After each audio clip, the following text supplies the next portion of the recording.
Байрен Хейлс компаниясының осы өнімдерін шығарған үлкен басшыларға өте рахметімді білдіргім келеді.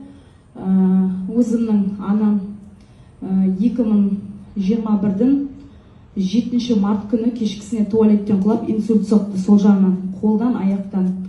Содан мен жүрдім, не берем анама деп. Сондай ой туындады да мен.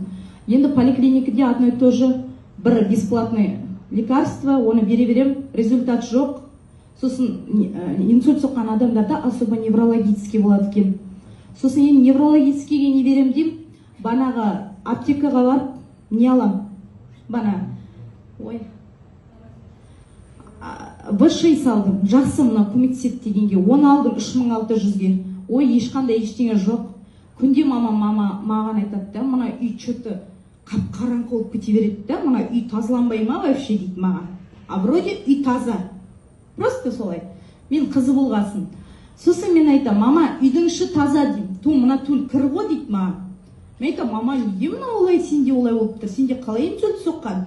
Врачына барып сөйлесем, врач ештеңе айта алмайды сізде, просто сол жақтан басына қан құйылған екен менің мамамның.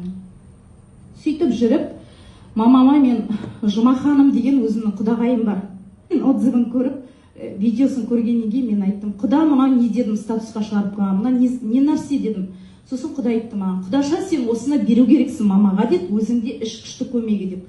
Мен қуанып кеттім, давай, кішкене қымбаттау деді, ақшасы құрсын дедім мен. Маған денсаулық керек, анама өзіме. Сосын придется мен ол дәріні 48 000 теңге асымен витамарин, А мен витамарин В-сын алып мен анама бердім. Еще плюс застерісін қостым. Бана очищение крови, как пылесос ретінде тазалайды деп, маған сондай рекомендация бердім, мен сосын алдым оны.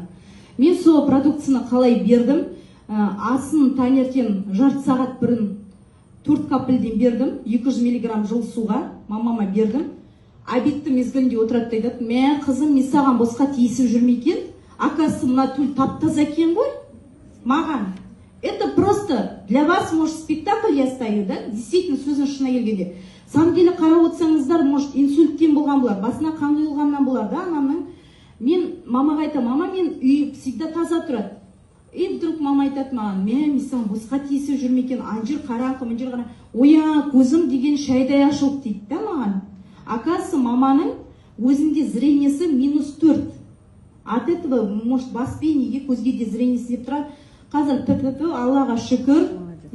Тағы да рахмет айтам, мына компанияны вообще кәдімгі осындай етіп шығарып продукциясын бар ғой, натуральный продукциямен істеген үшін мен өте ризамын. Қазір анам шүкір тұрмай жатты, сол аяқ, сол қолдан тұра алмайтын болды, даже әлі де салбырап сөйтіп тұрды.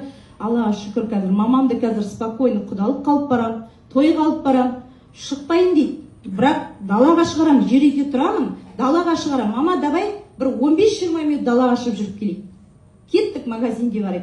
Екеуміз подружка ұстаймыз, таяғын ұстайық, барамыз. Бұрынғыдай сылпыған аяғын көрмеймін, анамның қазір уже Аллаға шүкірмін бар ғой.